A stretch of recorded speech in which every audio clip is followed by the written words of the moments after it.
Hey everyone, and welcome to The Explainer. So, have you ever looked around at your daily grind and just thought, man, life is literally just one long exhausting struggle?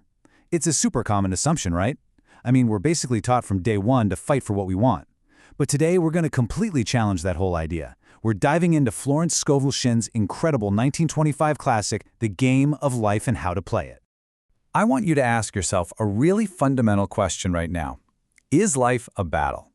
Because think about it, if you look at life as a war, you're going to constantly find yourself surrounded by enemies. But nearly a century ago, Shinn completely flipped the script. She introduced a radical yet honestly incredibly simple premise that changes absolutely everything about how we approach our daily existence. She states unequivocally that life is actually a game. Specifically, it's a game of giving and receiving.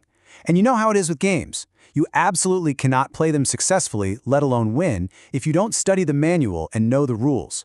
I mean, you wouldn't sit down to play a high-stakes game of chess without knowing how the pieces move, right? Okay, let's dive into this manual. Today, we're covering 5 specific mechanics. 1.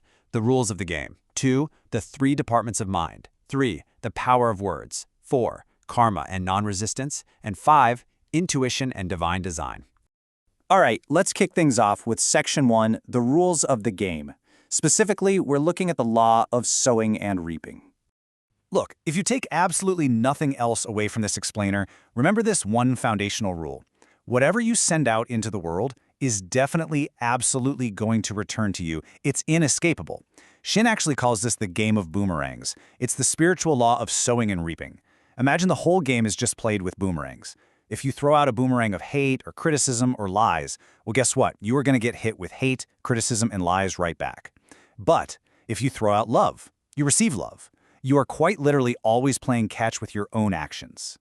And that brings us right into Section 2, the 3 departments of mind. Because to win, we really got to understand the players, or the inner software operating in our own heads. Now, what's really interesting here is how our mental equipment is set up. Your mind is basically broken down into 3 departments. You've got your subconscious, which is pure, unguided power, kind of like steam or electricity. It has no direction of its own. It just blindly takes orders from the conscious mind. The conscious mind is the mortal mind that looks out at the world and sees appearances, sickness, disaster, poverty. Now, if your conscious mind focuses on a disaster, your subconscious just takes that as an order and carries it out in amazing, terrifying detail. But wait, then we have the superconscious. This is the realm of perfect ideas in your ultimate divine design. Our whole goal in this game is to bypass those negative appearances and align the subconscious with that higher perfect department. So how do we actually do that? Let's move to Section 3, the power of words, and see how we program this mind of ours. Our everyday speech is literally the coding language for our subconscious software. And Shinn recounts this totally fascinating, though kind of tragic anecdote about this. There was a wealthy woman who had a beautiful home, but she just grew tired of managing the whole thing. She jokingly kept saying, "I'm sick and tired of things, I wish I lived in a trunk." Well, she kept repeating it day after day, and eventually, her affairs completely fell apart and she spoke herself right into poverty. She ended up literally living out of a trunk. It proves a really vital rule. Your subconscious mind has absolutely no sense of humor. It takes you at your word literally.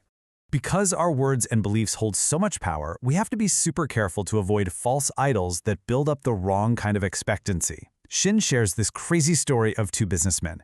Their success was absolutely soaring until they bought these little lucky monkeys and started trusting these tiny ornaments for their prosperity, rather than relying on the singular power of God or their own positive expectancy. And you know what happened?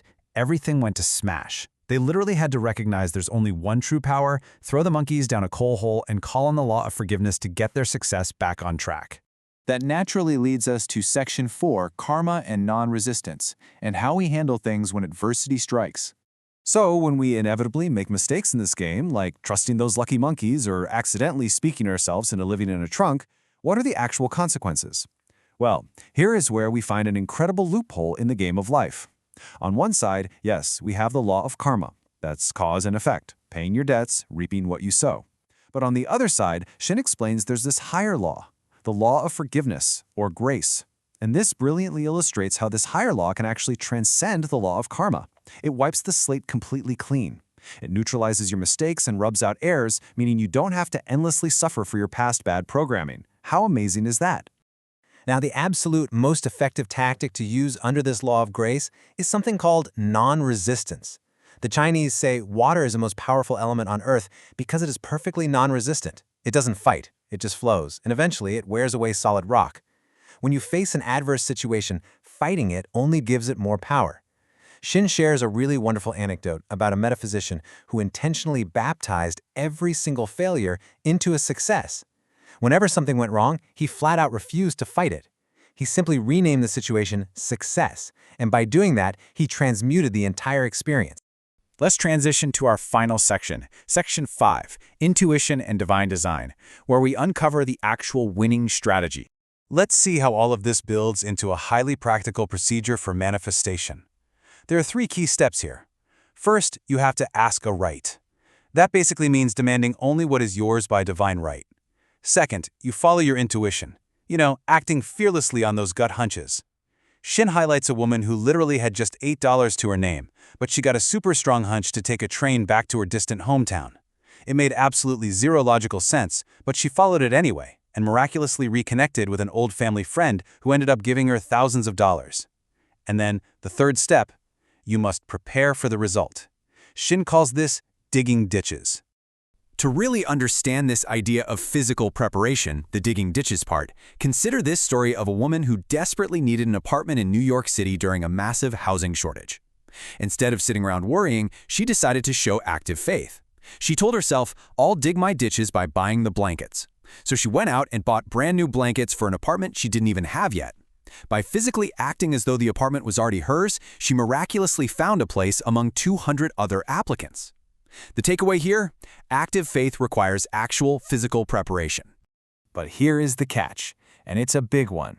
You have to understand the timeline of how this works. The spoken word sets the law in action immediately. But before you see the final completed result, you will often see what Shinn calls signs of land. It's like Columbus seeing twigs and birds in the water before he actually saw America. Shinn tells a great story of a woman who asked the universe for a beautiful set of dishes. Shortly after, a friend gifted her a single cracked plate. The woman was super disappointed, but Shinn told her, "No, that's just a sign of land. The universe is showing you the dishes are coming." And sure enough, the full, perfect set arrived shortly after. But to be totally clear, the true goal of this game isn't just about acquiring things like dishes or money. It goes way deeper. Shinn tells an incredible story of a man who spent his absolute last $500 on a luxurious fur coat. Why? Because it made him feel perfectly wealthy. And doing that completely shifted his mindset, which then quickly attracted a $10,000 commission. That is a fantastic financial demonstration for sure. But the ultimate prize here is your divine design. It's discovering that perfect place in the world that no one else can fill. When you align with that, you automatically unlock health, wealth, love, and your own perfect self-expression. So as we wrap up, I want to leave you with one final provocative thought. Your subconscious mind is always listening. It is recording every little joke, every passing complaint, and every single hope. So are your daily words and affirmations helping you win, or are they actively causing you to lose? You've got the rulebook now. The game is entirely yours to play brilliantly. Thanks so much for joining me on this explainer, and I'll catch you next time.